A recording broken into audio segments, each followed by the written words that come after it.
जय जय श्री राधे, जय श्री कृष्ण। प्रिय कथा प्रेमियों, मेरे हृदयान श्रोता समाज बंधुओं, आज मैं महाभारत के पर्व की एक ऐसी विचित्र और अनोखी कथा आपके बीच लेकर गया हूँ, जिस कथा में मैं आपको बताऊंगा कि जब साक्षात भगवान श्री कृष्ण सारी चीज़ों को जानते ही थे, तो आखिरकार युधिष्ठिर को जब वो दूत क्रीड़ा के लिए जा रहे थे, अर्थात जुआ खेलने के लिए जा रहे थे, तो भगवान श्री कृष्ण जो कि पांडवों के रिश्तेदार, शुभचिंतक और परम मित्र थे, तो उन्होंने युधिष्ठिर को रोका क्यों नहीं। आखिर जब वो जानते ही थे कि इस दूत क्रीड़ा का अंजाम क्या होगा, क्योंकि वो तो अंतर्यामी थे, फिर उन्होंने युधिष्ठिर को क्यों नहीं रोका। जुआ जब खेलने के लिए युधिष्ठिर तैयार हुए तो उन्हें रोकना चाहिए था, लेकिन उन्होंने क्यों नहीं रोका। और यदि नहीं रोका तो यदि वो साक्षात ईश्वर थे, यदि वो चाहते तो दूत क्रीड़ा का परिणाम भी युधिष्ठिर के पक्ष में ला सकते थे, फिर उन्होंने उनकी मदद क्यों नहीं की। तो चलिए आज मैं इसी बात का, इसी प्रश्न का, ये कथा कुछ अलग है, कथा कम प्रश्न ज़्यादा है, जिस प्रश्न का उत्तर मैं इस वीडियो के माध्यम से आपके बीच रखने जा रहा हूँ। शायद ये अब तक की एक नई खोज है जो आपके बीच में रखने जा रहा हूँ।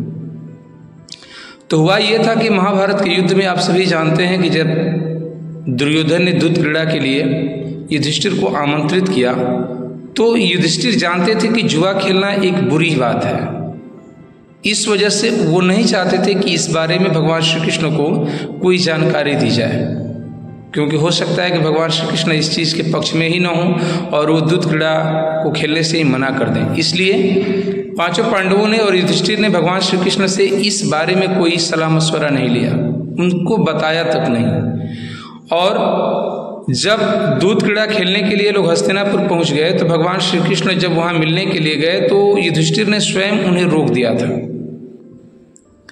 यह बात स्पष्ट होती है कि भगवान श्री कृष्ण को दूत क्रीड़ा के संबंध में किसी भी तरीके का कोई इनसे ना तो सलाह ली गई, ना इनको बताया गया। ये अलग बात है कि साक्षात ईश्वर हैं, वो तो सब कुछ जानते हैं, लेकिन सब कुछ जानने के बावजूद भी वो तब तक अपने भक्तों की भी मदद नहीं करते जब तक कि भक्त उनके खुद के शरण में न चले जाए। तो भगवान श्री कृष्ण जब युधिष्ठिर से मिलने के लिए हस्तिनापुर गए तो दूत क्रीड़ा में लीन थे, और दूत क्रीड़ा में अर्थात जुआ खेलते वक्त एक बात और थी।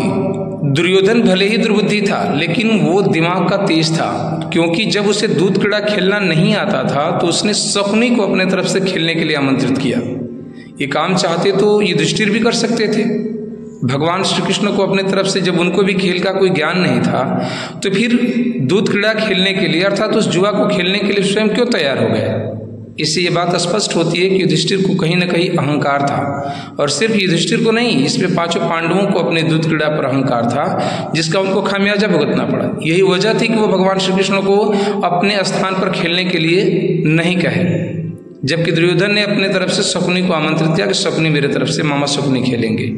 और यदि युधिष्ठिर थोड़ा सा विवेक का परिचय देते और भगवान श्री कृष्ण को उस दूत क्रीड़ा में अपने तरफ से खेलने का अवसर देते, तो शायद उस क्रीड़ा का अंजाम कुछ और होता।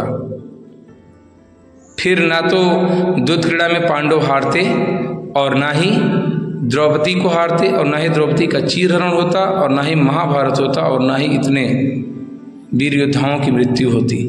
लेकिन इसका एक पक्ष और है कि भगवान श्री कृष्ण द्वापर युग में जन्म लेने का उनका मेन मकसद जो था वो पूरा भी तो नहीं होता।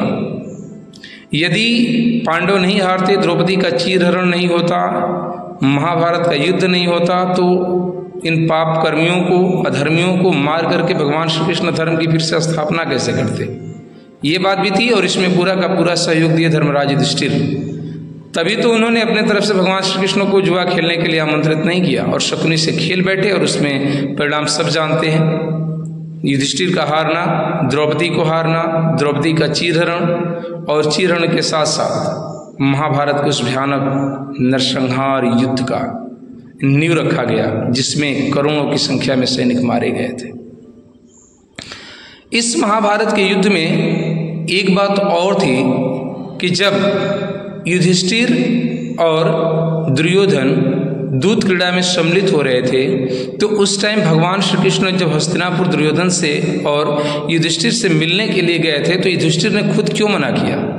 युधिष्ठिर ने खुद ही मना कर दिया था और कह दिया था कि हे माधव, जब तक हम लोग खेल रहे हैं तब तक आपको नहीं आना है, जब तक आपको बुलाया न जाए तब तक इस महल के अंदर आप प्रवेश न करें, तब तक बाहर ही आप विश्राम करें। इस वजह से भगवान श्री कृष्ण चाहते हुए भी धर्मराज युधिष्ठिर और पांडवों की कोई मदद नहीं कर सके और ना ही युधिष्ठिर को जुआ खेलने से रोक सके। फिर परिणाम जो हुआ वो सबके सामने था। अब आपको ये वीडियो कैसी लगी? यदि अच्छी लगी हो तो प्लीज़ लाइक करें और दोस्तों में से शेयर करें। मिलता हूँ कुछ ऐसी नई खोज, नई घटनाओं के साथ, कहानियों के साथ, कथाओं के साथ। तब तक के लिए जय जय श्री राधे, जय श्री कृष्णा। और एक बात और, आप अपनी कमेंट ज़रूर दें। आपका राय, आपका कमेंट हमारे लिए बड़ा ही प्रेरणादायक होता है। जय जय श्री राधे।